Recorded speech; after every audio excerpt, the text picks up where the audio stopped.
stores with all the books, and I didn't read all the books this month. I only read 8, which is pretty good.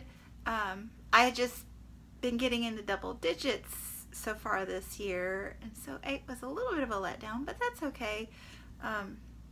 May was a month with a little bit of drama in it for me, and I really don't have drama in my life, so it was just slightly disturbing, but it's fine. But 8 books. One of them I already reviewed because I read most of it during my 30 books in 30 days bout, so I reviewed it then.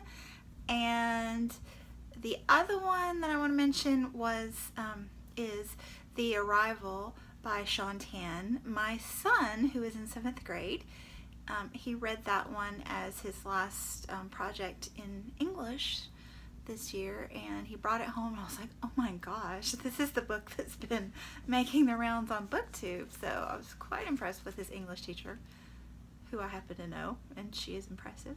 But anyway, so I did flip through that, and it was just stunning. I would love, it's a graphic novel in case you haven't seen it making the rounds, but I would just love to have some of those prints on my walls. But it's about immigration, and it was very impactful, and I flipped through it quickly and then helped my son with some of his questions on it. But I would love to pick it up sometime and own it so I can enjoy it more thoroughly. But anyway, on to the rest of these books, and there's some really good ones and some really ones that I have a lot to say about. We'll see how much I say about it, because I'm not real organized in my thoughts very often. But anyway, normally I review my wrap-up books in the order in which I read them, but this month I'm going to do that in reverse order because I don't want to end on the meh. So yeah. Speaking of meh, The Lonely Hearts Hotel by Heather O'Neill. So this is a beautiful, beautiful cover, and that may be the only reason that I keep this book. That and the fact that this is my first year reading the Bailey's long-listed prize books, and I've thoroughly enjoyed that, and so it would be a fun memory to have all of the ones that I read this year, which I have purchased 11 of those, and I've read 9. I'm halfway through number 10 and hoping to finish number 11 before the prize is announced, but that's iffy because I think June 7th is the day, and the last one I have to read is Barkskins, which is pretty hefty, but we'll see. So yeah, I'll talk more about that this week sometime when I finish at least one more. But The Lonely Hearts Hotel. So this is one of the last ones that I purchased. I was somewhat hesitant about it because I kept hearing good things, but I don't mind some sex in books, but I'm kind of off-put by over-sexed books, and I worried that this was one of those. It was not. It was fine. I was completely drawn in. If you watch my Opryland vlog, the first section of the book, it's about 2 orphans that meet as babies, I guess, and grow up together and then separate and reunite. And the first section, when they're children in the orphanage, was just simply charming. The language is beautiful, really beautiful, and there is some sexual content involving the children, and somehow the author, Heather O'Neill, is able to write it in a way that you still feel like the children's innocence is preserved somehow. I don't really know how to explain that, but I was just completely charmed by the character of these characters, completely charmed by it and the beauty of the writing. And then it went downhill. It was the suck. I just didn't like who the characters became. I didn't think they evolved well considering who they were as children.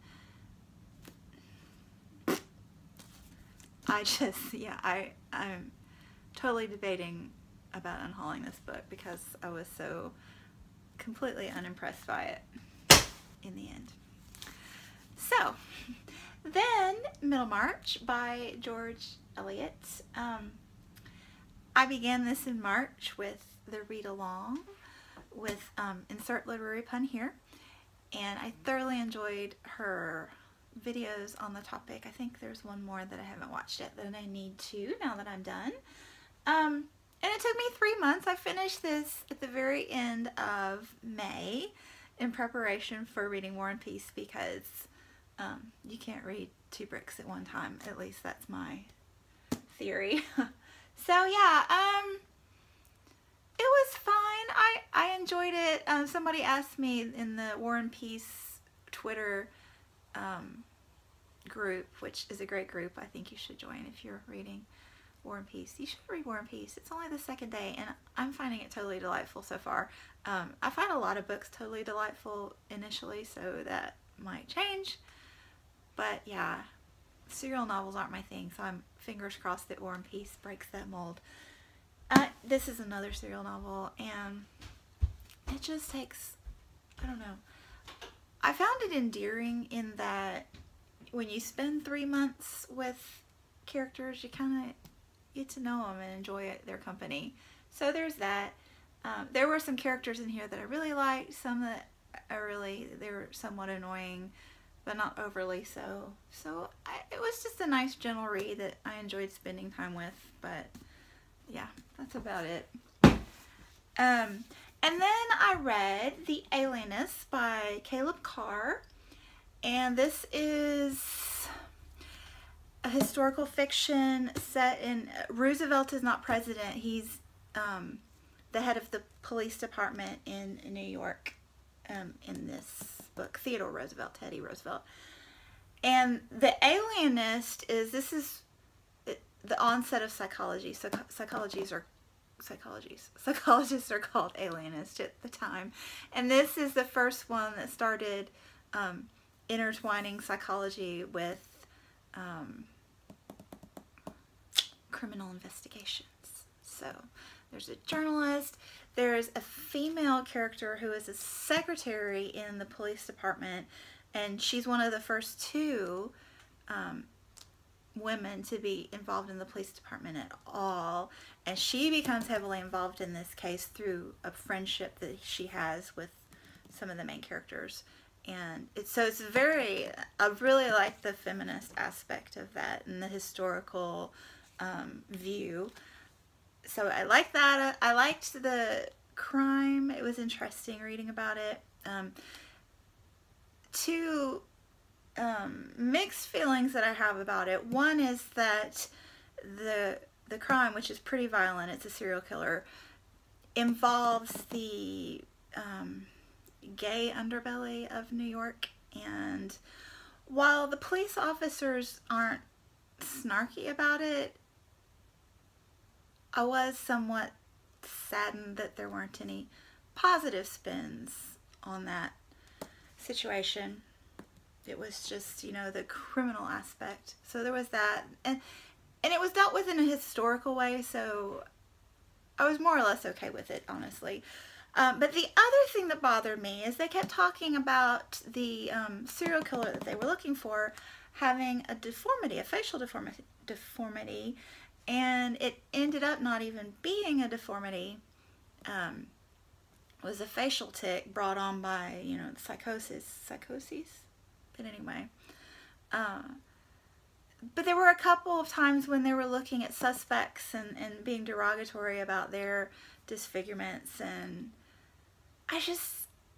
I've become more aware of that since being on BookTube and listening to Jen Campbell's channel. And so yeah, so those 2 kind of pulled me back from loving this story as much as I may have. And it's not my typical genre. I enjoy reading this genre as a break from others, but so yeah. But I have the sequel, and I'm planning on reading that this month, and I think I'll like it better just based on the topic of the crime. So anyway, there was that one. And then we're getting better and better. See, Little Deaths. This was a long-listed for the Baileys as well. And this was a nice break from the literary fiction, because I feel like I just really enjoy literary fiction, but I feel like I've kind of gotten bogged down in it this past month, 2 months, reading all the Baileys. So this is still literary fiction, totally. It's written beautifully, but it's a crime story. I wouldn't call it a thriller, but it is somewhat mysterious, and I don't know, I love the way it was written. I thought it was written extremely well. I was caught up in it, and the only negative that I have to say about it is the ending is very abrupt. I would have liked a little more resolution there. But other than that, I mean, I thoroughly enjoyed it to the very end. And this one, the themes that it touches on are kind of sexism in the police department and the negative view of women, especially women that don't fit the feminine stereotype of what a good woman should be. And then the other one that's more subtle, but I really appreciated, was people don't all grieve in the same way. And so we can judge people based on the way we perceive them grieving or actually not grieving. I just thought that was dealt with very interestingly in this book. I love this. I thoroughly enjoyed this. And then we have Do Not Say We Have Nothing by Madeline Tien. This is on the short list for the Baileys, and this is a great novel. It opens beautifully. This, I don't remember the years, but it goes through the Chinese Revolution, Cultural Revolution, several revolutions. I'm still not solid on Chinese history. I need to read more so that it sinks in and stays there. I did have to read up just a short bulleted news thing about historical bullets about this blah blah blah time in history, just because the novel was confusing me, and there are a lot of characters and that confused me too. So yeah, I just came and tell you there are it goes back and forth between modern times, or the current times in the story, and previous times in history, more than one previous time in history. And there's also a story within a story that you flip to now and again, and it's just a lot. It's just a lot to keep straight. Yeah. So,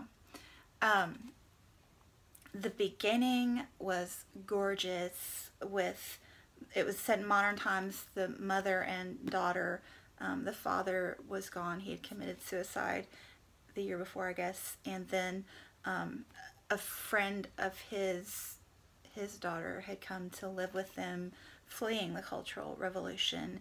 And just the dynamic between these three women was just gorgeous. It was beautiful. So I thought this was going to be just amazing. Then there were about 200 pages that were a struggle for me. They were dense and choppy. She flips back and forth. This is an epic tale. It's a lot for her to have tried to handle, and I really value that she made the attempt, and it's a great attempt.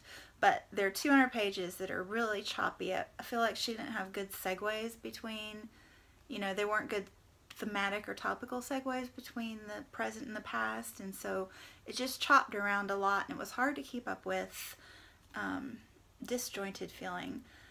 But then I believe it was on page 239, and I read this. This was one of my buddy reads with BookBuddyathon, and I think I wouldn't have gotten as much out of it if I wasn't buddy reading it, because I was chatting with Catherine from Cover to Cover about it, and so it kind of stuck in my mind, and I had notes, which I should do more often, but you just don't know which books you're going to need notes with.